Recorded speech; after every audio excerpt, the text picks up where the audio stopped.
Hey, Spider Nation, welcome back to another episode of Spider-Man's Tangled WebShow. I'm your host, Jonathan, webmaster of SpiderManFanRave.com, and tonight I'm being joined by James. What's going on, James? Kind of having a really weird week. My dad was in the hospital, but now he's out, so it's good news for him. But besides that, it was a pretty okay week, besides my dad, but I'm just glad he's out. Nothing much else to say about than that. So I'll turn this over to John. As for myself this week, what have I done this week? Well, I adopted a new dog, so that's cool. Her name's Dolly. She's a little Boston Terrier. Oh, sweet, Boston Club. Boston Club. Boom. Internet high fives. That's how we prove we have lives, people. Classy. Well when Jan gave me an online fist bump, remember he's all like, pound it, James. Remember how many times I've given you both internet middle fingers? Yeah. I didn't do it that time. This is we and James does it right there. We try to make this as much of a family show as possible, but we usually fail about five to 10 times per episode on a good night. One episode of the old podcast where John promised in the disclaimer we're not going to swear on this episode, and 5 minutes in he said, "What the fuck?" 5 minutes in, I dropped an F-bomb. That was how we did it back on the old podcast. If you have not listened to the old podcast, I recommend checking out Spider-Man's Tangled WebShow on iTunes. All of the back episodes of the previous podcasts we've done are on there. They're entitled Spider Nerd Podcast, episode 1 to 30, however, and ASM Podcast, however many episodes that went. Those were technically the same podcast. We just had two different names during the course of it. Why? John realized that because I can't. We can have AmazingSpiderMan.com. Yeah, basically, I could never make up my mind about anything. And I still can't make up my mind about anything right now. So really not that much has changed about me in the last 2 years, but hey, whatever. Check out my favorite episode of the old podcast, the one where we're trying to do the fucking show. It's me, Jacob, Jan, and John, and some idiot kept on hacking onto our message board and was posting some really naughty photos, let's just say. That was a great episode. And then I flipped out and shot on the guy live on the podcast. Well, not live because this was before we were on Google Plus. But on the podcast, I'm like saying how this guy's a waste of life and he should rob. And I'm like ripping this guy. And then Jan's like, "Whoa!" And we all laughed hysterically. It was not our classiest moment, I will admit. But hey, what are you gonna do? We have those moments every now and again. We apologize to that guy we admit he was a jerk, but yeah. I doubt he even watches this show or listens to this show anymore. So, yay. He didn't listen to begin with. Yeah, he probably wasn't even a listener to begin with. He probably just found a message board and said, "Okay, I'm going to hack this." Boom. Right there. So that was some of the episodes of the old show. If you're listening to this show on iTunes, go into the back episodes and listen back to some of the old shows. Or if you're watching this on YouTube right now, go on iTunes, search us and listen to the back episodes. If you want to hear how not to do a podcast, listen to our old show. If you want to listen how not to offend a whole group of people, watch our old podcast. And I want to stress that's not the views of me. I didn't join the show until 2 weeks later. So don't blame me like some people try to do by lumping me into this because I'm on the show. That was before I was on the show, people. And technically, I'm not the one who said it, but I was the one who didn't edit it out. So I will actually take the blame for that. And there's a car alarm going off outside my window, and I'm not happy about it. This is what happens when you live in an apartment complex. Boom, shakalaka. Oh, gosh, I didn't need to reference Daniel Tosh there. Okay. So what are we going to talk about tonight? Well, we're going to talk about Spider-Man. I assume if you came to this podcast, you're hoping that we talk about Spider-Man. We were talking about Spider-Man? No, James, don't worry. We're going to talk about I don't even know where I'm going with this. All right, so let's hit up. Which I'm going to say this right now on the air. I think it fucking sucked. Yes, the Batman versus Superman trailer, James was not happy about. When is that movie coming? That movie comes out March of next year, right? Yeah. And oh my God. that trailer just looks. I'm a Batman fan, and actually am a fan of DC, so I was excited to see their version of the Marvel Cinematic Universe. But it's just too grimdark. They killed off Robin, according to the trailer at least. They killed off Robin off screen before the events of this movie. And didn't they announce this week? No Robin, no Nightwing later on in the future for Dick Grayson. He's dead. Hey, didn't they also announce this week Affleck is like directing, co-writing, and starring in a Batman solo movie or something? Didn't they announce a new Batman film this week? I just saw that trailer and it just doesn't look good. There's some elements that are really cool, like Lex getting his hand on kryptonite. That's a classic Superman trope. There's Batman being grim and gritty on Batman. So that's there. There's some really great Superman stuff about, is he a god? Is he not? Like the Westboro Baptist Church is like picketing, God hates Superman or something like that was the sign I think it said or something like that. And there's some elements where I'm like, okay, I can actually see this working. And then you get to the grimdark and everything's death and Batman's cracking people's necks because everybody knows Batman needs to fucking kill, and it's Frank Miller because you got to be fucking goddamn Batman. Oh gosh, James. Okay, here we go. James is gonna rant again. I'll admit that's it though. It's a 3-minute trailer. I just ranted about everything, John. Okay, I didn't see this new Batman Superman versus Superman trailer. I saw the first one that came out a couple months ago. I don't know anything about Superman or Batman. I'm admittedly not a DC fan. I have nothing against DC. It's my personal taste. I've never been a big fan of it. I don't really have any opinions on it one way or the other. I'm not a DC person, so I'm probably not going to see it. It's not any personal grudge against DC. I'm personally, it just doesn't appeal to me.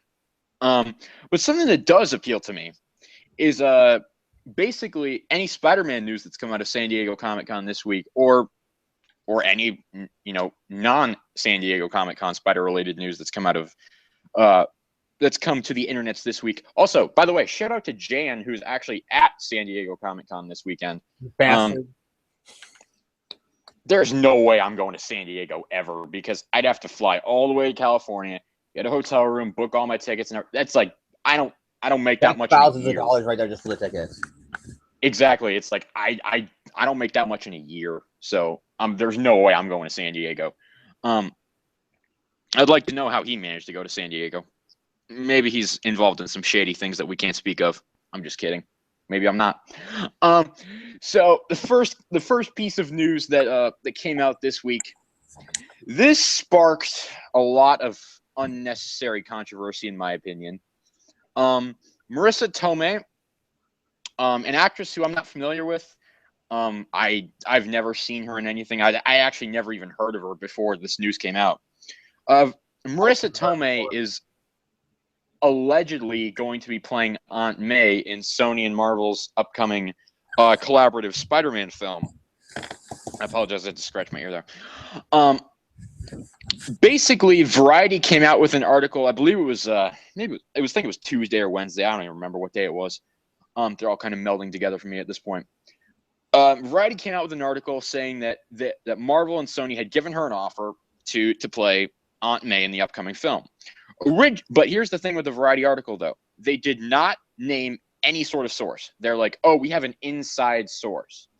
That immediately led me to speculate that this was complete crap. But then here was the one thing that made me think this could be legit. John Watts, the director of the upcoming Sony Marvel Spider-Man film, actually semi-acknowledged it on Twitter. Because I follow him and Tom Holland on Twitter immediately after they were announced to be attached to the movie. Well, you can harass them about not being Andrew Garfield or Mark Rutte. Oh gosh, we had to bring that up again.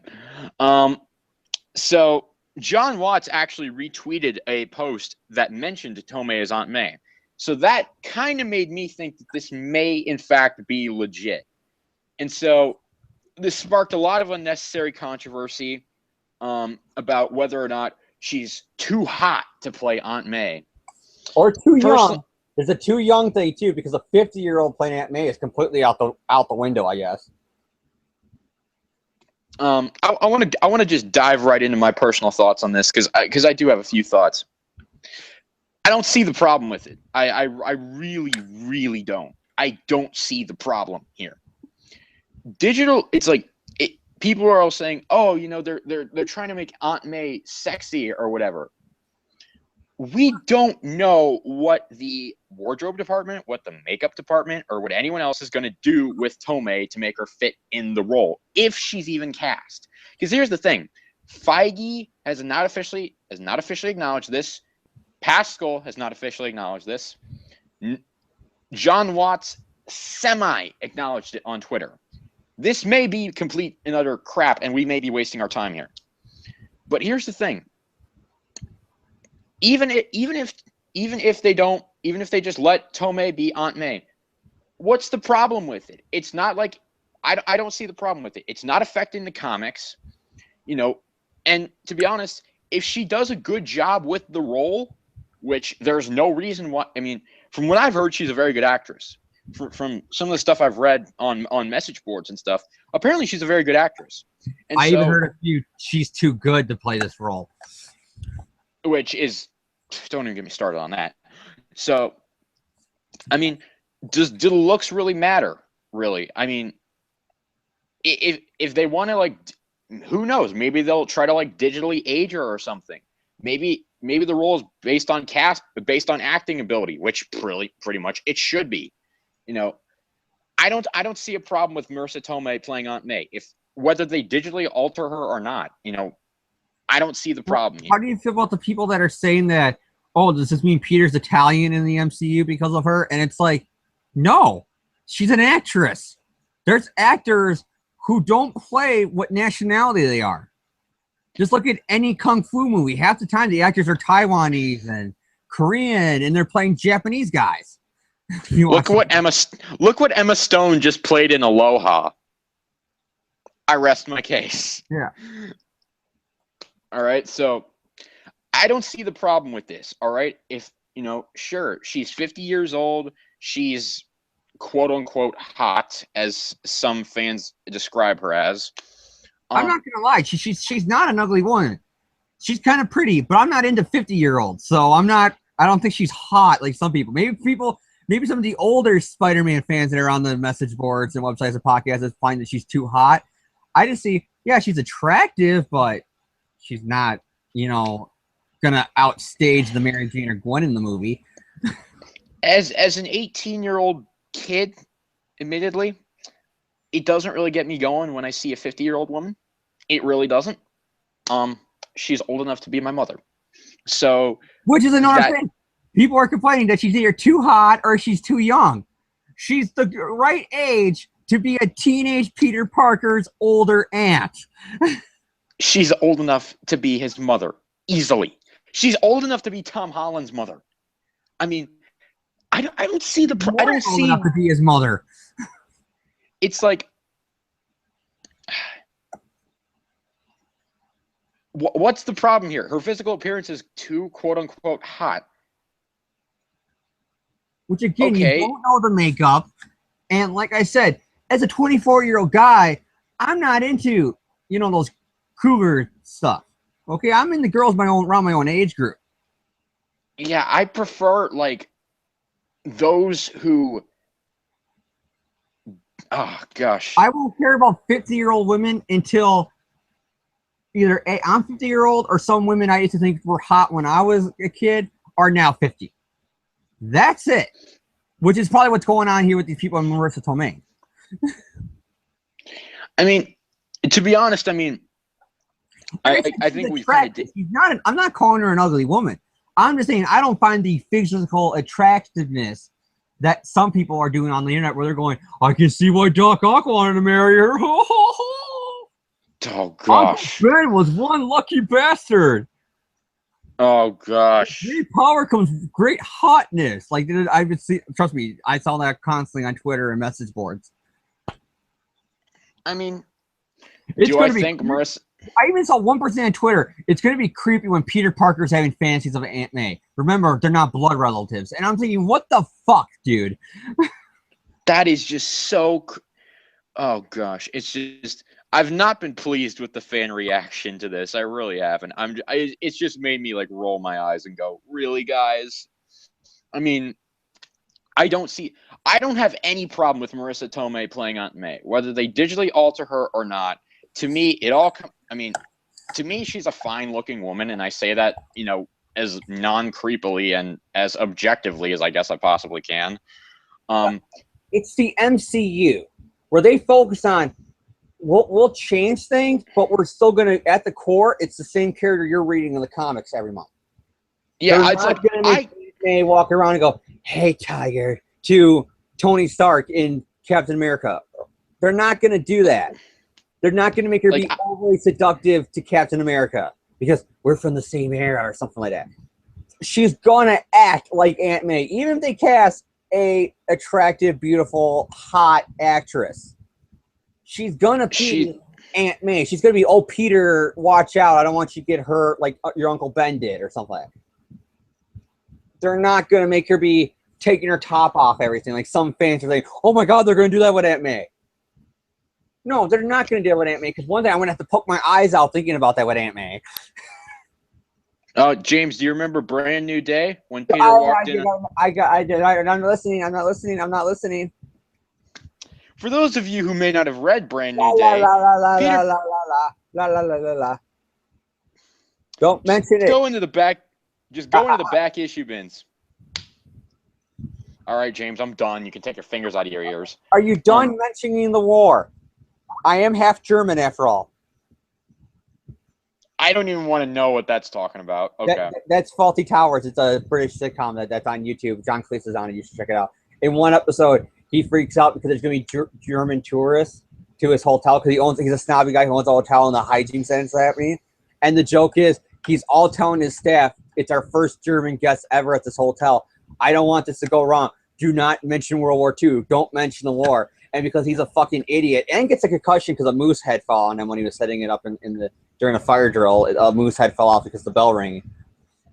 Because of him being confused and being an idiot, the second he sees the Germans, all he does is mention the war. He won't shut up about World War II. I mean, to be honest, I fully support Marissa Tomei playing Aunt May. I mean, I don't really need them to. They can digitally age her or digitally alter her or whatever, or put her in makeup or whatever to make her look older. They don't have to be honest. If she does the role well, then I'm fine with it. So I give thumbs up to Marissa Tomei. If she is truly cast, good luck to her. I wish her the best of luck, and I hope she has a good time playing Aunt May. What do you think about it, James? I think I'm not sure if you've voiced your full opinion yet. I'll wait and see. I was like this with Sally Fields as Aunt May. I was with this with Tom Holland as the actor, the director. I was with this with everybody they cast in the last movie when I was not when I was a kid when the first movie came out, but with Spider-Man 2 and Spider-Man 3 when I was getting more into this stuff. I was waiting to see what all the actors. I'm wait and see because this is just she might be rumored to cast, and for all we know, the director just retweeted that as a funny joke because it's Jerry Seinfeld on his own Twitter tweeting out a joke from an episode where one of the characters dated her in an episode, and he goes, "They dated Aunt May," and anybody knows Jerry Seinfeld, he's a big comic book fan, specifically with Superman. So it made sense for him to make that joke. And then for all he knows is he's a Seinfeld fan. He saw that tweet from Jerry Seinfeld and retweeted it because he's mentioning the movie. Exactly. I mean, this may not even be official casting news. I mean, we may be wasting our time here. I mean, here's the thing. It was released to people who are fans of Star Wars, not to pay attention to every fucking rumor, every concept art, every photo from set that leaks. Because Abrams has done this before. Well, he will deliberately release fake information to throw you off from the real information of the movie. That could have been that too. We'll make everybody think that they're casting her, and we're really going after this person. What if they bring back Rosemary Harris? I said it right now. Jonah I think is a lot. It's gonna be J.K. Simmons. There's no way it's not him. Absolutely. There's no way it's not J.K. Simmons. He spilled the beans himself when they go, "Will you ever be Jonah again?" And he said, "I'm in talks with them now." it might, and then he like completely 180 to the story, but saying I might be, you know, I will do it if it comes up. But he said I'm in talks now with my agent. They called. This is like a few weeks before they announced the Marvel Sony deal, people. Yeah, it's like Simmons actually said that he would like to come back, that he would do it again. So if he's not in the movie, I'm going to say this right now. If he's not cast, this hat is going to be eaten in my mouth. I'm going to put it right in my mouth, and I'm going to eat this hat. If it's not J.K. Simmons, it always weirds me out when I see James without a hat on. I'm just not used to it. So I can't naked without a hat on. That's always been the way I've been since I was a kid. I'm naked without a hat on. I'm naked without hair gel. And that's something I know about John. Thank you. Whatever. So yeah, basically, Marissa Tomei may be Aunt May. If she is, you know, all power to her. Good luck to her. You know, if she is, we're not going to go in with a biased attitude. We're going to see what she does. Hopefully she does the role well, if she even has it. Now, the other news story this week concerns a leak out of San Diego Comic-Con. This one is actually from... Yes, Gosei Sentai Die Ranger is being released on DVD. James, why don't you have a rave party on that? We supported you. We supported, like I did. If you're a Sentai and Power Ranger fan, you supported Super Sentai Jew Ranger DVD, aka Koru Sentai Jew Ranger. Because of the support, we're getting more Sentai DVDs, starting with Die Ranger. Jew Ranger is not that good of a series. It's most famous for the Sixth Ranger and the fact that it was the footage that made these guys. Die Ranger is an actually pretty good Sentai, even to the point that if you ask anybody from Japan, and like I have, because I got a friend from Japan, if you ask them, what is Die Ranger to them? They say, if you haven't watched Die Ranger, then you don't know what Super Sentai is. So in hindsight, you don't even know what Power Rangers is.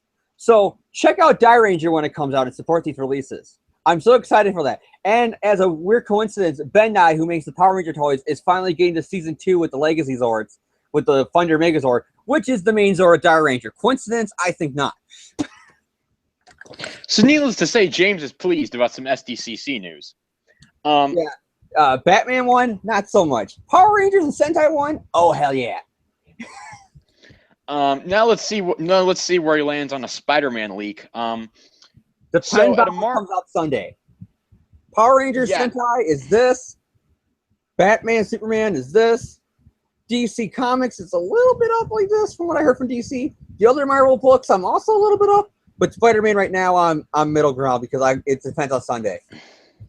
Because the Spider-Man panel is actually happening tomorrow. We're broadcasting this on the Saturday night. Because they're fucking dumbasses and didn't realize that till today. No, just because... That gives Jan enough time to get his ass to that convention hall. How he goes, well, if I have time with all my other panels, I'll get to it. Yeah, Jan. Hey, Jan, if you don't score us an interview... Just sit in the fucking panel, dude.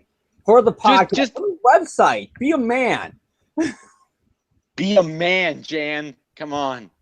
I want you, the second that they announce the Renew Your Vow series is not happening, to tweet me angry tweets. I want you to text me over Skype. Do it. Wait, Jan has Twitter?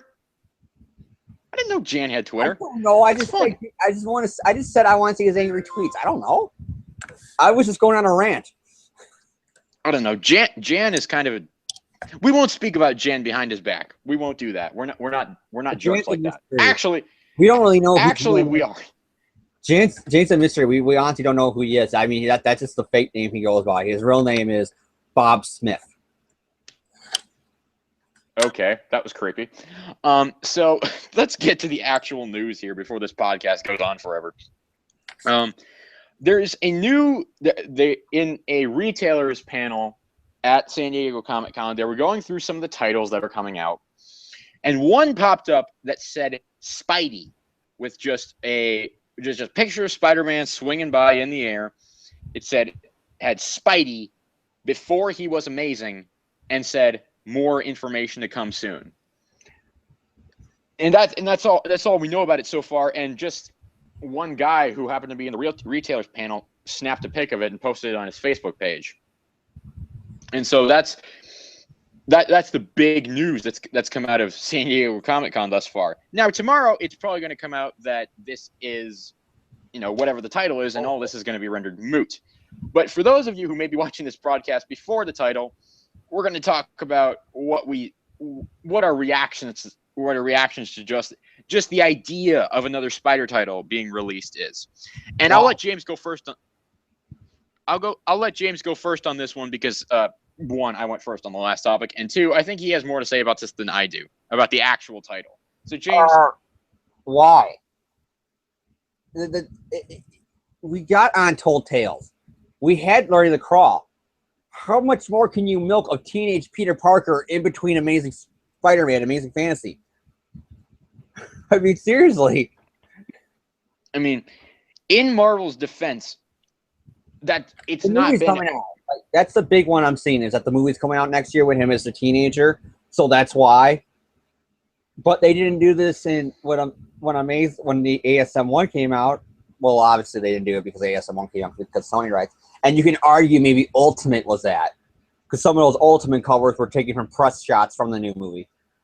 So yeah, I guess you could say Ultimate was that, but it just if it's going to take place in the main continuity, I just don't see the point because there's so much that's already there from Amazing Spider-Man to Untold Tales to team-ups with other books to other one-shots that take place in between this time. From Learning to Crawl. It kind of screams out, kind of to me as why? And in Marvel's defense, they've not officially announced anything yet about what this title is. A lot of people are jumping on the fact that the Spidey logo is actually very similar to the one from the Electric Company with Spidey Super Stories, which was famously known for being targeted towards a much younger audience than the regular comics and the regular books. And so there is a theory going around that this may actually be kind of a quote-unquote all-ages book, or one that's kind of not really all ages, but one that's aimed at a younger audience. I think I'd be okay with if they said this is like an Elseworld or an in Marvel continuity all ages book for the kids to read. I'm all up for it. It's just if this is not, and it's the same demographic they're going for with a Spider-Man, with a ASM, I'm like I don't see the point of doing high school teenage Peter again as a book. And if it's an alternate universe story, or if it's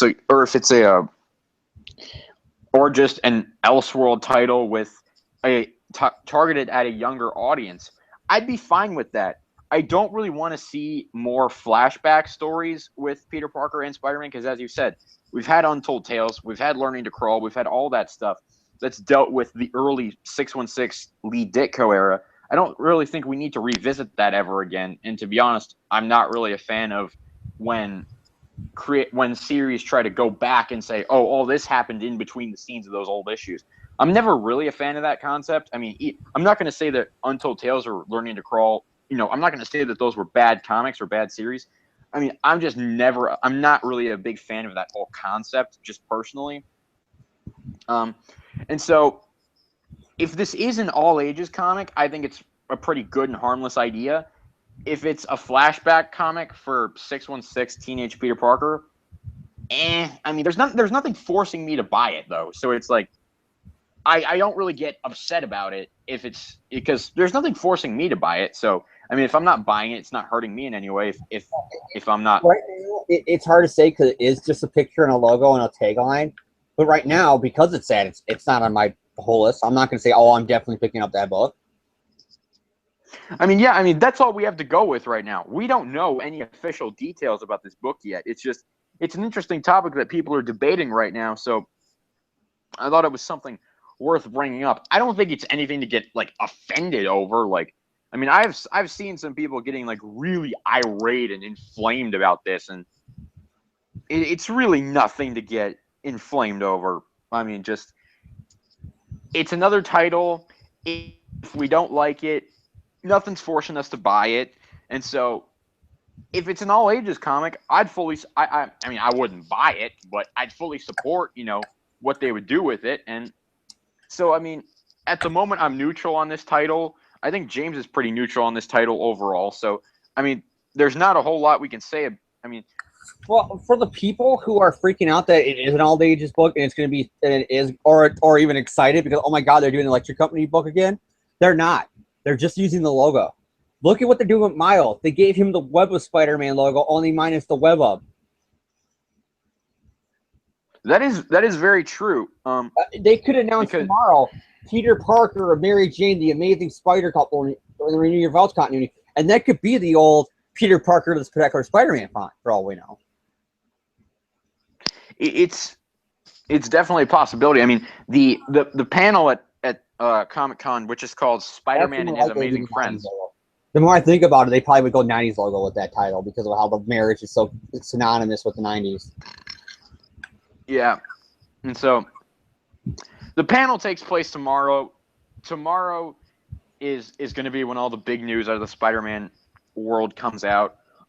They did show a Spider-Gwen action figure, though. That looks kind of cool. What's the other figure? It was like Doctor Strange, wasn't it? I don't know, but I saw the picture of the Spider-Gwen figure, and I would buy that. Yeah, that looks good. I mean, and that's something we've seen already. It comes like the 3 different heads. It looks like you got you got the mask with the hood down, the mask with the hood, and then the mask off with the hood down. Like that is a good looking figure. I mean, that's something we've seen, and I'm positive about that figure. But really, I apologize. Really, there's not too much else we can say about this. The panel will happen tomorrow. We'll probably have this topic to talk about on next week's show. But I just wanted to address some of the rumors and stuff that's been going on or surrounding the. We'll know more tomorrow. We might have to redo this podcast tomorrow to take back everything we said.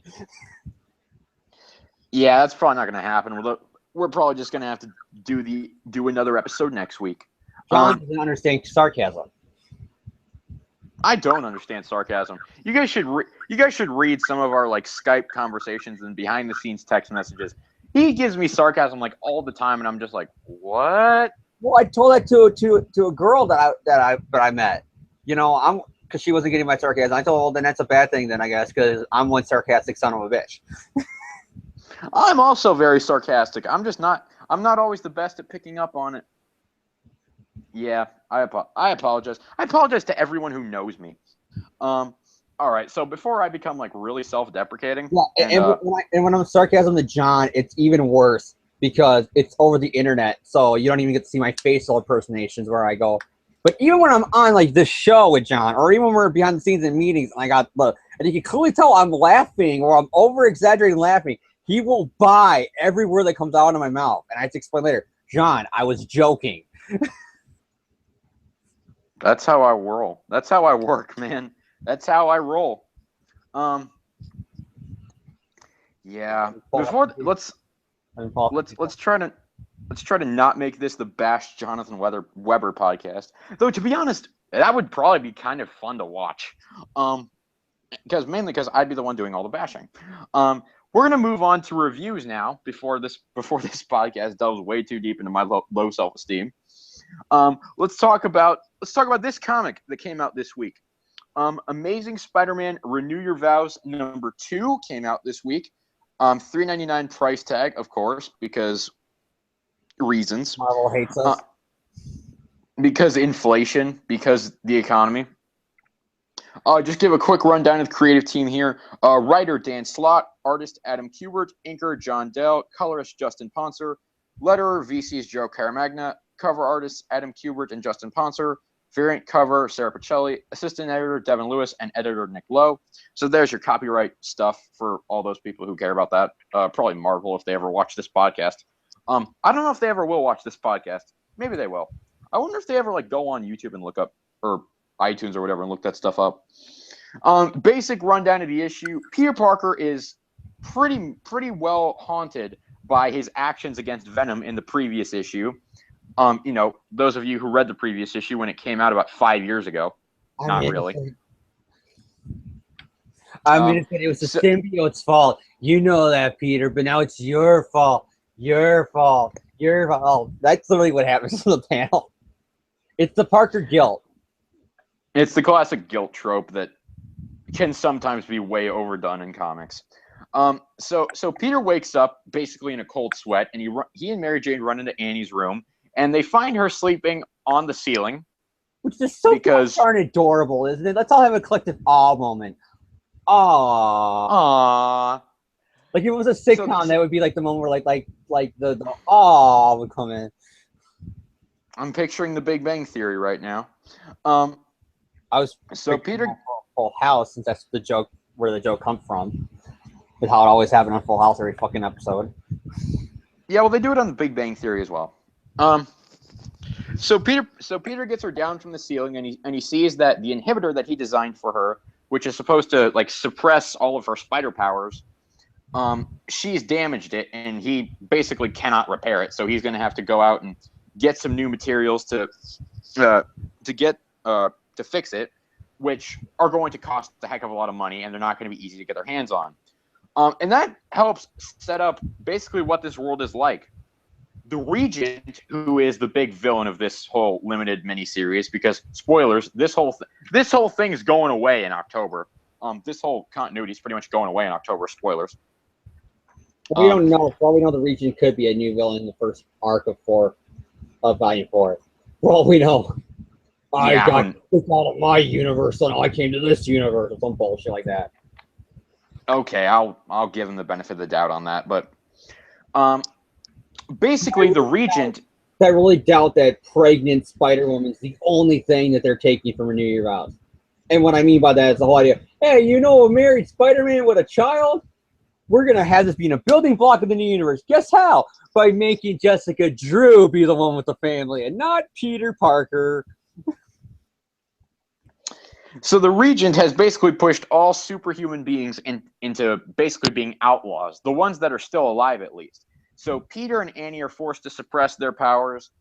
Any other superhuman or superpowered civilians are also forced to suppress their powers, basically for fear of being destroyed.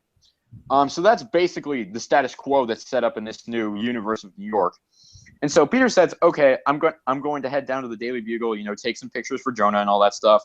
And MJ's like, you don't have an in anymore, Peter. You can't do this the same way you used to. And he's like, hey, the universe will provide. Trust me, I'm lucky that way. Oh, Peter Parker. We all know where this is going. But Mary Jane, this is a line that I really like. Mary Jane says, the Parker luck doesn't work like that. And Peter's like, I think it does, because I look at you two lovely ladies, and I know I'm the luckiest guy on the planet. And that part I loved. I love that line. Until September, when it's fuck you, go bye. Let me enjoy this while it lasts, James. Let me savor in the goodness while it lasts.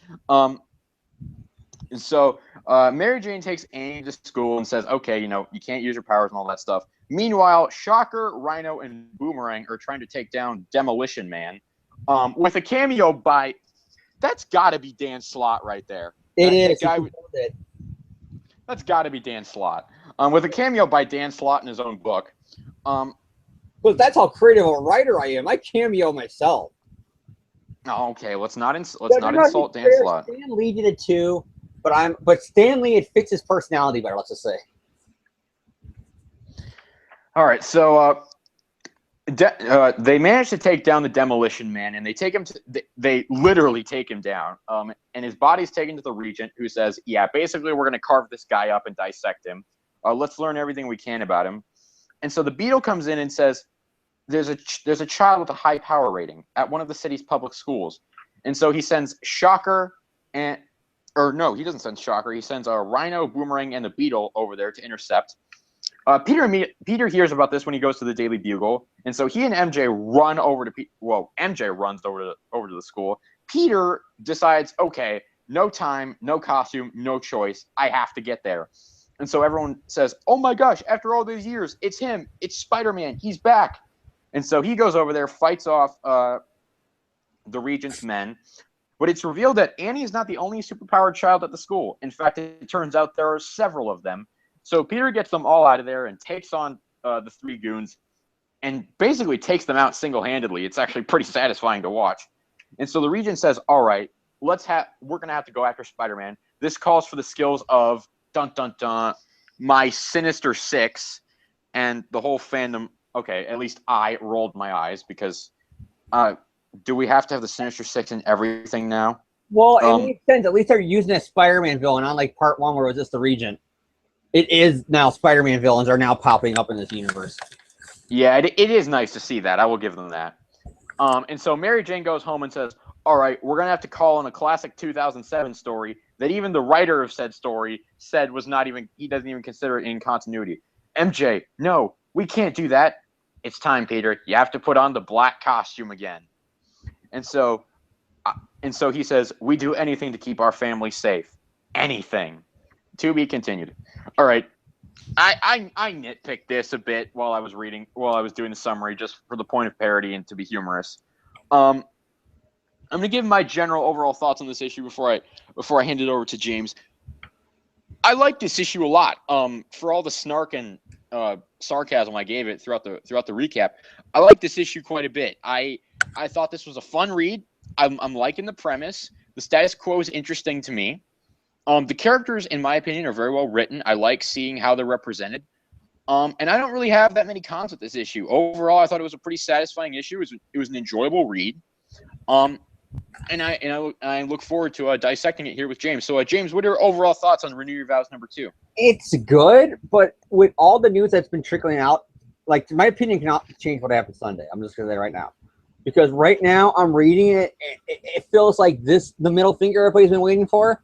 This is the whole fact that it's pretty much set in stone now. When this issue came out, this comic could very well mean jack shit come September. And it's sad because I'm reading this and I'm like, this is the Spider-Man I want to read. This is the character I'm invested in. I like Mary Jane. I like Peter. I like the moments with Jonah. Regent's a pretty shitty villain, but you know, give him some time, maybe it could work out. I like the carrier moments, the classic villains.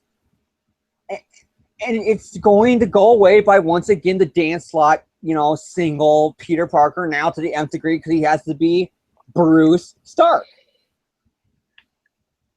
And oh, I'm sorry, James. Are you finished? So it's bittersweet. I enjoy it, but it's like it's going to be gone soon. You know, it's like when like a friend comes back from the military and they get a few days off. You know, you're enjoying, you're having fun with your friend, but you know in the back of your head, they're leaving again in a few days. And that's what this feels like. Granted, it's months because of all the delays and comic works, but still, that's what it feels like. It's not going to last. So enjoy it while you can, because it's going to be gone in the back of your head. Yes, because once again, even after this issue, we're going to have to wait another month for #3. So it's going to be like once a week. Then after that, for like the last 4 or 5 issues. No, I think what's happening is like the next one's coming out like early August. #4 comes out late August, and then #5 comes out whenever in September, and then Volume 4 starts in October. I think from September. No, I think Volume 4 is in October. I may be wrong about that. Oh, maybe they moved it because of what happened with the delays, probably. It's probably just, for anyone who doesn't know, basically Marvel's entire line right now is being pushed back because Secret Wars is being delayed. So we're not going to get another issue of this for another month. Should that comic have been delayed? Is there anything in that comic that relates to what happens in the main Secret War book that got delayed? Not really, no. None. Why did it get delayed? There's this conspiracy theory that I'm cocking in my head that I think it was almost like deliberately done because they knew by the time issue 2 and 3 came out, you're going to have so many people like, we're going to get the marriage back, we're going to get the marriage back. And this was Marvel's way of saying, cool as your jets. Like, they delayed issue 2 to come out after they made the announcements for the new volumes. That way people wouldn't get all, you know, oh my God, how dare you when the news gets announced. That way it could be after issue 1. And then if sales even drop now after this, knowing that means jack shit, that you're buying this doesn't mean that you're going to, you know, somehow you're voting with your wallet. Marvel can always look at it. Yeah, #1 had all these high sales, but the #2 dropped immediately afterwards. Even though it probably dropped because people are like, what's the point then if it's even buying this ain't going to bring back the marriage? Like, that's kind of the feeling I got. It's like, did Marvel do this on purpose? Because there's no goddamn reason why it should have not came out in time, this issue. I mean, we can only speculate. None of this is set in stone. But really, there's no reason why this should have been pushed back. There's literally no reason. Like, that's the only thing I can jump to, which I can actually see Marvel doing. That it was because they were waiting until after the Solids come out for Volume 4. Because that way people can get off the whole, well, if we buy this, we're going to get the marriage back. Because then they can say, no, you're not. Here's what you're getting after this. All right, but, I mean, discussing this comic by itself, I really, really enjoyed this book. I don't even remember what I said on our last podcast about Renew Your Vows #1. All I remember was that I liked it. It was good. Yeah, I remember liking it a lot, but it's like I read this issue and it's just like my biggest pro here is the characterization. I mean, I've given Dan Slott a lot of crap on this podcast. I mean, we weren't very positive about his return to Volume 4 last week, but I got to give the man his due reverence here. I mean, I think he's writing a pretty good comic. I think he's doing pretty well with the characterizations. Well, it's like what I said. If I can remember when we did our first review, it says for a company that says a wedding ring doesn't mean jack shit, it doesn't change the characters. Obviously, it does. Because look at how much 100 times better written everybody is in the story than they are right now. And what we're here going to happen in Volume 4. I mean, it's just Peter Parker's written like a competent adult. I mean, I know that's completely. It's almost like the Peter Parker I love. He's written like the Peter by the Mary Jane I love, and it's bullshit that this is going to be gone by September. I think. I mean, they're characters that we can recognize again. They're characters that we can get invested in again. We love the characterization because, I mean, maybe it's selfish on our parts, but it fits what we believe the characters should be like, and I think that's very important to both of us because. I mean, we love Spider-Man. We love the character. Heck, we're sitting here on a Saturday night doing a podcast about it when really we should be out doing much better things with our lives. But sir, Jonathan, I did talk to a girl, this week. She even called it hot that I do this show. So you can be on your whole why me lonely nerd thing. Me though, I'm fine. Hey, I was out all day spending time with family, and so I'm good. Oh, you're with your family. How adorable. I do have my family. I have a great family. I do. John doesn't catch on to the sarcasm.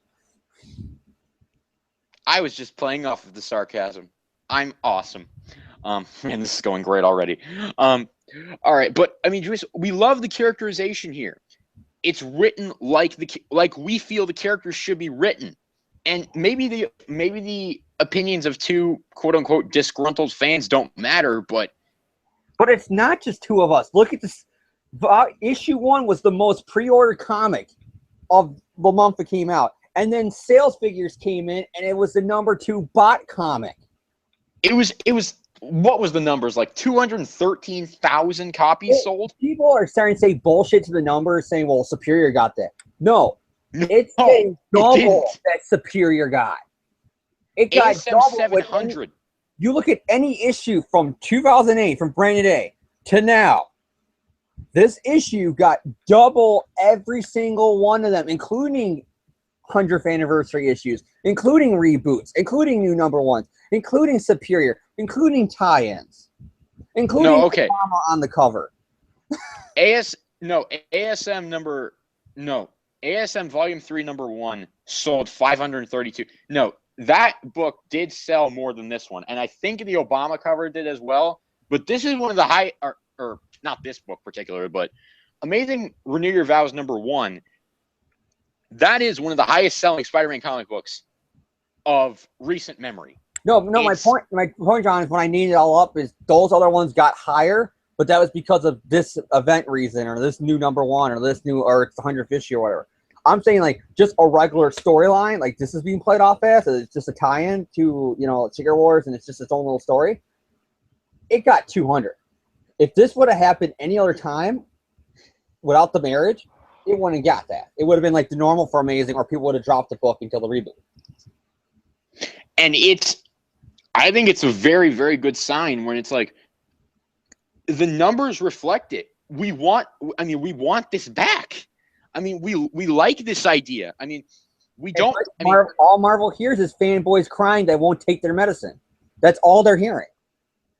Like I said, it's just all changed Sunday. If they announce the responsible Spider-Man and it takes place in this universe, all of a sudden we look like the biggest jackasses in the world by not having this podcast tomorrow. I understand that. But for right now, right this second, it's bullshit that this storyline, and I'm reading this, and it's like, I miss this. This is my characters.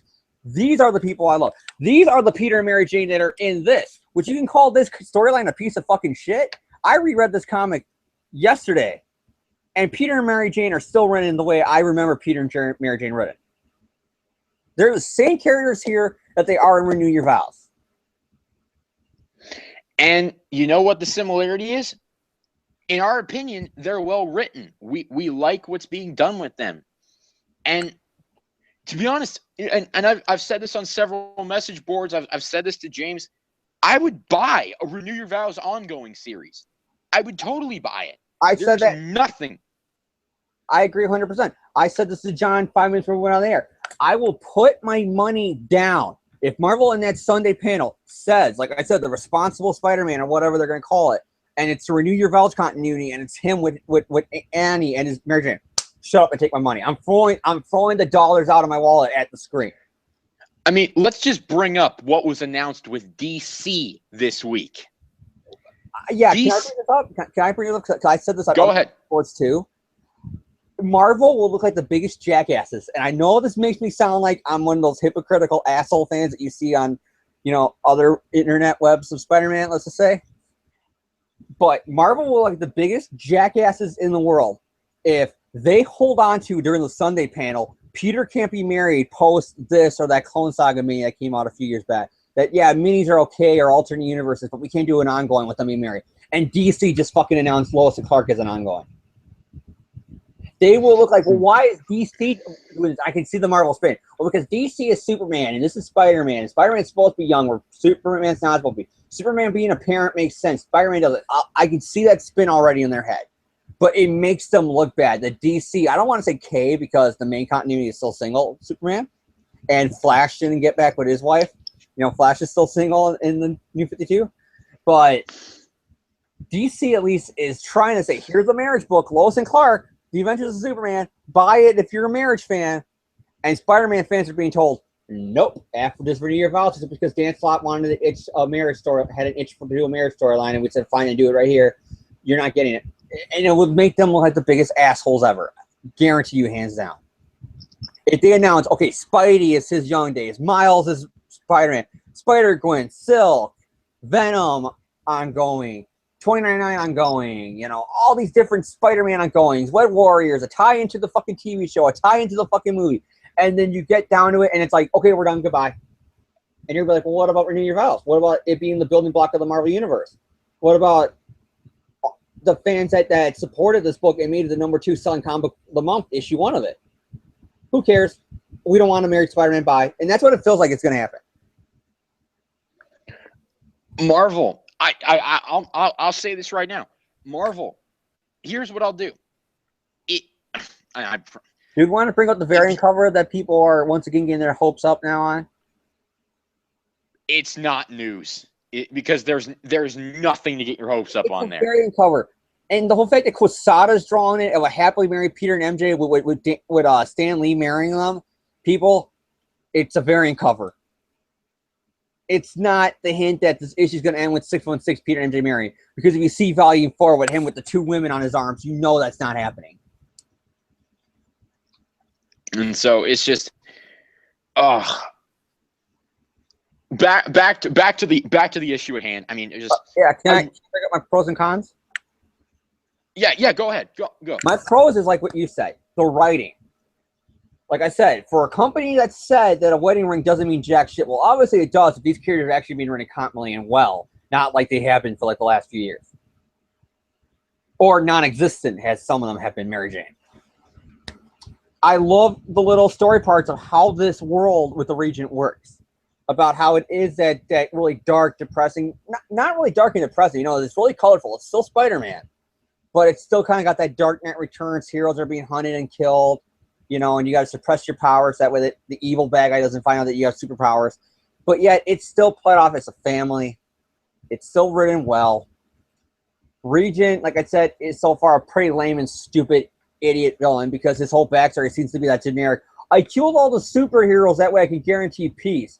But I'm going to keep all the superpowered villains alive because that makes fucking sense. I'm going to kill off the good guys that might actually agree with me and work with the villains that would cause problems. Idiot. Because comics. Yeah, it's comics. Because comics. I mean, really. And the Regent is, you know, that overpowered douchebag that's going to get his comeuppance in the end somehow. Probably all the villains are going to face turn and help Spider-Man. I'm calling it right now in that final issue, probably. Because they're going to find out that after he wipes out all the heroes, he's going to come after them. Watch, that'll be the twist, and then they all team up with Spider-Man. And it gives an excuse to kill him, too. Because then you can say Doc Ock killed him, and then those Spock fans can rejoice for Dan Slott, you know, kind of thing. Like, yeah, Spock killed him, but serve a tentacle in his heart. You know, and then, Doc Ock looks weird in this comic. I mean, this alternate version of Doc Ock. Let's see if I can just put it up to the camera there. I apologize if you're listening on iTunes. You can't see this. That looks weird. Yeah, that Doc Ock seems to be what Slott would draw. I mean, or not draw, but what he would want Superior Ock to look like if he was in his real body, if he wasn't in Peter's body. I got a feeling that's what Slott would want it. For Doc Ock, when he's not in that cocoon, you know, dying old man state he was in all for a while, that would be the way that Slott would have wanted him to draw if he wasn't in that, I think. It's possible. I mean, we can only speculate, but like I said, though, I can see that right now, that Spock will be, like Otto will be the one to show a tentacle in his heart, and he makes the kill shot, and Peter freaks out about it or something like that. But then it would be Stan Slott way of saying, Spock saved the day, even though he doesn't have nothing to do with Spider-Man, but Otto saved the day. And once again, making Peter entirely pointless, the whole fact that Doc Ock and the Sinister Six had to save him, and it was Otto who made the kill shot. Yay for Spider-Man taking a back seat in his own book. But anyways, but it's okay that he does that, because that's what I've been hearing from people that don't agree with me, who think Dan Slott's the greatest writer in Spider-Man history. Like, it's okay. I like that's happening, that Peter's taking the backseat. It's bringing new characters into the book. It's breathing new life. It's not the same retired old stories. It's different, though. Him doing this maybe like the Silk issue, and then towards the end again having that, I'd be okay with. But the whole fact that every freaking issue of Volume 3 was him taking the backseat to somebody else. That's my problem. And here's my bringing up again the pros. I like that. I like Mary Jane. I like Peter. I like the school scenes. I like the speech that MJ gave, because this tells you about how it changed both Peter and MJ. Peter is giving her power and responsibility speech, but it's not about using your powers. It's about the responsible thing right now to not get killed is for you not to use your powers. For me not to use my powers. The way I protect you now is not by protecting you with my powers. I protect you by not using them. And then you got Mary Jane, the character who is all about playing a role and being the fun-loving party girl, to stand out, so that when people knew, they knew when MJ's coming, because you could hear her a mile away. You know, she was the fun party girl with all the laughs and the good times and the music. And she's telling her, don't do nothing to stand out. Be like everybody else. That's powerful. And they're not doing it because they're being written out of character. It's the opposite. They're being parents protecting their daughter. Let me read the actual quote here. And you don't want to stand out. Good. Do your mom a favor today and remember that. You know me, that I live for the spotlight. And your dad, he likes to clown around and make people laugh. Well, for one day, don't be like us. Just blend in, okay? That's a great quote. Because that's what, if this was 616 and one more day, it never happened, and then Quesada had to change her heart, or Axelrod when he became editor, saying, you know, whatever, keep them a kid. That's a panel I can actually see coming out of a 616 Peter and MJ married with a kid. Quote. The whole, especially with the whole, because if it's with a, you know, initiative and the heroes being arrested, it don't say anything because we don't want to get arrested, you know. I love that because it fits. Why can't I have this ongoing? Minus, you know, back. We would. I mean, we both admitted on the air we would buy it. Heck, all right. I said this. I I made an interactive thing with viewers and listeners last week about Volume 4 and positivity and all that. I'll do it again this week because it actually worked. We actually got a response. If you would personally buy a Renew Your Vows ongoing, put it in the comments section below. If you would buy a Renew Your Vows ongoing, an ongoing spinning out of this that, James and I love so much, if you would buy an ongoing of this, put it in the comments and tell us why. It also depends on what happens in Volume 5. Yeah, tell us why, but also, like, this comes my con. They're setting up a sad, tragic ending for this universe. Oh, why did I get married? And I'm calling that right now with this issue. You know why? Two things. One, the region knows that Peter's Spider-Man again. So it could end with Peter dying to sacrifice himself for his family. And then once again, MJ's a widow with a Spider-Woman/Spider-Girl running around because we didn't see that last year with fucking Mayday. Or with that ending of the comic with the black suit and Mary Jane going, I got over my fear, Peter. It's time for you to put on the Venom symbiote. And telling the daughter, get over your fears. And her nightmare and Peter's nightmare was of the Shadow Man/Venom coming to get them. I'm calling it right now.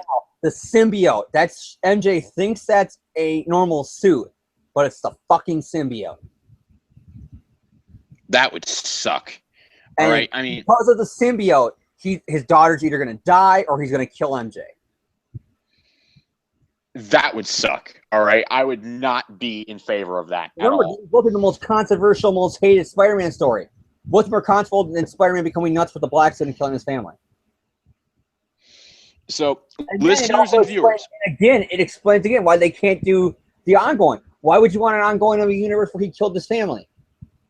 Listeners and viewers, if you would like an ongoing with the premise of a happily married father figure Spider-Man, assuming that everything turns out well, if you would like an ongoing with a father figure, Peter Parker, a happily married Peter Parker, with Spider-Man raising a family, put it in the comments below.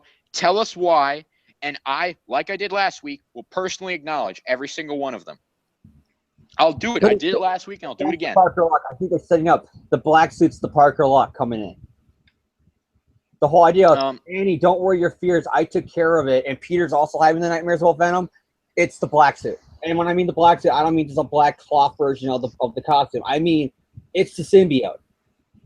When I say the black suit, I'm not talking about a black suit. I'm talking about the symbiote.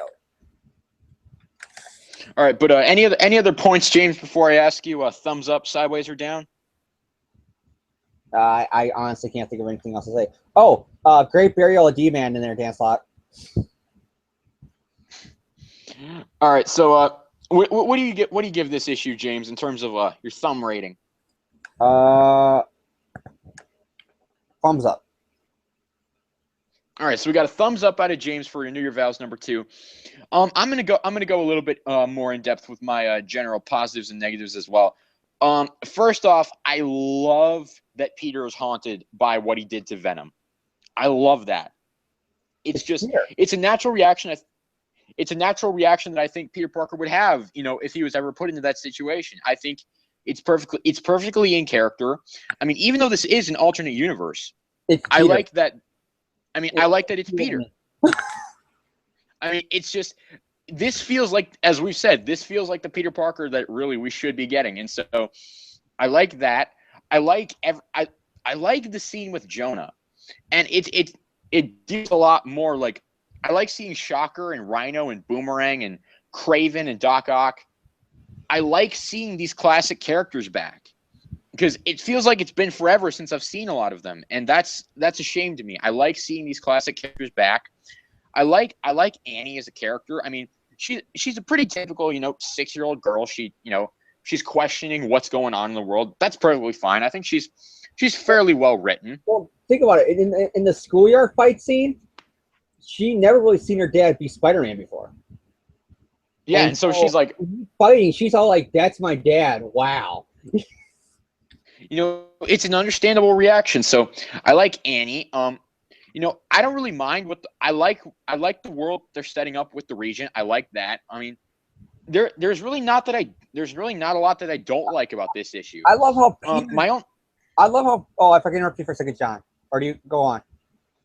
I love how Peter is guilty about taking photos, knowing that he's using censorship of the guy who killed all the heroes, but he has to do it to support his family.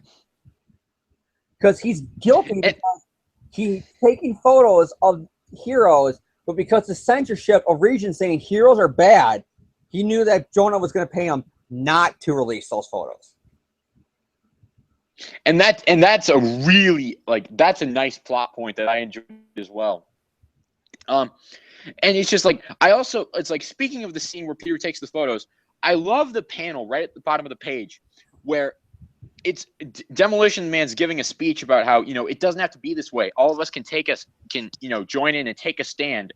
And there's a panel where it completely shows Peter with Dan Slott next to him. And there's a speech bubble that says, do something. And I think that's more indicative of Peter's guilt that he can't do anything against this, that he can't take a stand against the Region. And I like that. I think that's a good character beat for Peter Parker. I really do. So I like all that stuff. The only two things I didn't like about this issue, one, I didn't like the ending. I don't. It's just, to me, it's just like a callback to Back in Black. And I made that joke during the recap. It's callback. It's not something I'm fond of. It just reminded me of Back in Black, and I didn't like that. It's just like, Peter, it's a dark time again, so you got to put this back on. Yeah, okay. And my other negative point, and this is a major nitpick on my part. This is just me being petty. Can we quit it with the freaking wheat cakes? Just for gosh sake, I'm sick of it. And it wasn't funny. It's not funny now. It wasn't funny ever, and I'm done with it. Just Peter, Annie says, you made banana cakes. And Mary Jane says, and banana cakes fix everything. Peter chimes in, what about wheat cakes next time? They're yucky. ... It's a good thing I love you so much. Can we quit it with this, please? I'm so sick of this. They are disgusting. Because somebody brought this up on another Spider-Man podcast that back during Untold Tales, I think it was, they actually released the recipe of how to make wheat cakes. And the guy gave the recipe to his mom, says, I want that for breakfast tomorrow. And she read it, and she said, that's disgusting. Get it away from me. Wheat cakes, just I'm sick of it. Please, just get it out of my comics. Please. It's on. I read that, and I honestly rolled my eyes. That's how much it annoyed me. I know it's a nitpick, and I know I'm petty for it, but gosh, dang. Okay. Well, they did that. They did that it's not even a Dan Slottism. They do that all the time. They did that in New Avengers with, what's his name? The Bendis. Bendis wrote a joke when Peter unmasks again to the New Avengers during Siege and Dark Reign, where they all go, because once Jessica Jones knows that, hey, it's the guy I had a crush on in high school, and not only did he not notice me, but he was Spider-Man, he goes, well, you can't really blame me. I spent all my time with what you call them, beakers, right? I don't know the science fucking term for that. Test tubes, beakers, all that. Beakers. He goes, I spent all my time working on those and eating a pile of wheat cakes, and they're like, wheat cakes? And then it's played off as a joke. It's even there, they can't help but bring up the goddamn wheat cakes. Just get off the wheat cakes, please. All right, but other than that, I really like the issue. I give it a thumbs up. If you want to see me go even more in depth on my thoughts, check out my article, SpiderManFanRave.com. It's all up there. But overall, I think we're both pretty positive towards this issue, and that's actually going to do it for this episode of the podcast because we don't have any classic issues to review this week. We weren't able to set that up. So, James, any shout-outs before we go off the air? Yeah, a couple. First one's to Jan. If you're not at the fucking panel, I'm going to reach out the internet and slap you. That's a promise.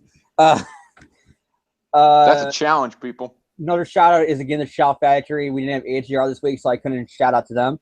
So, AGR, so I'll shout out for them this week. Shout Factory, Die Ranger, awesome. Thank you very much. Another shout-out to wheat cakes. I don't know what else to say. All right. I have a few shout-outs. The first, and I've been talking to James about this recently, I've been getting really, really into Power Rangers Jungle Fury. it's just I want to give a shout out to it because it's 32 episodes of just fun and 32 episodes of I loved it. I remember watching it as a kid because I was like 11 when it came out. I make James feel old with that, but I mean, man, just Jungle Fury. Again. Could be 17, 18 again. Dude, I love Jungle Fury. It's such a good show. And let me just say right now, freaking love the villain on that show. I don't know why. I just do. I think, is James about to pull out an action figure? No, he's about to pull out the Jungle Pride Megazord. This is the last time they actually used the Japanese mold, so we got this to do with it in America. It used to be faster, but the battery's wearing out. Yeah, but yeah, I freaking love Power Rangers Jungle Fury. So that's my big shout out for this week. And my shout out from Power Rangers Jungle Fury goes to Jason Smith. You still suck as Casey. God, I'm still mad at you. Even Super Mega Force. I thought, maybe Troy would even become a worse than Red Ranger. But in that one episode, you're in Super Mega Force. You reinforce. No, Casey put some teenagers in a tiger den with him. Say, don't worry, the tiger won't eat you or attack you because tigers aren't territorial animals. Fuck you, Casey. Yes, James really doesn't like the Red Ranger from that show. Crybaby, he's a whiner. I wanted Jared to kick his ass all season long. Hey, okay. Yes. And Casey was all his Japanese counterpart, Jan, is considered one of the most annoying. He's called the annoying Red for a reason. And I would take him over Casey any day of the week. Yeah, yes. So shout out to Power Rangers Jungle Fury. Shout out to is it Bede Skinner? Is that how you pronounce it? The actor's name? Who plays Jared, who is the villain on that show? I want to say yes, but I don't know for sure.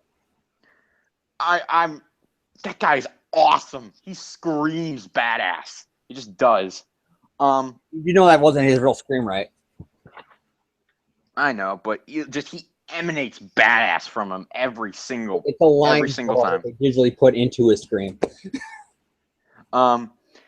So yeah, shout out to Jungle Fury. Shout out to Marvel, Stan Lee, Steve Ditko, all of them.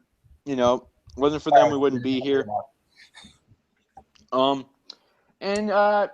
Yeah, so that's pretty much going to do it for this episode of Spider-Man's Tangled Web Show. We thank you guys for tuning in.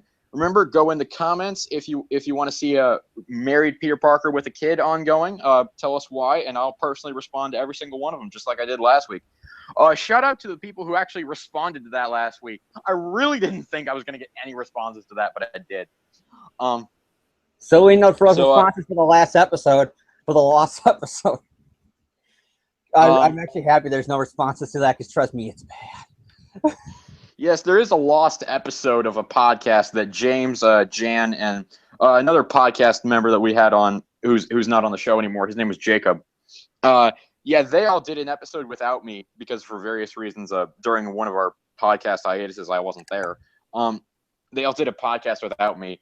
They all thought it was bad. I was just like, hey, I'm relieved to hear you guys talking, and I'm not on the episode, so I don't have to listen to my own voice. Because those people who know me, I really don't like listening to my own voice. Which is ironic because I'm probably the one who talks the most on this podcast. Anyway, so thank you guys for tuning in, and we hope to see you next week. So see you guys later.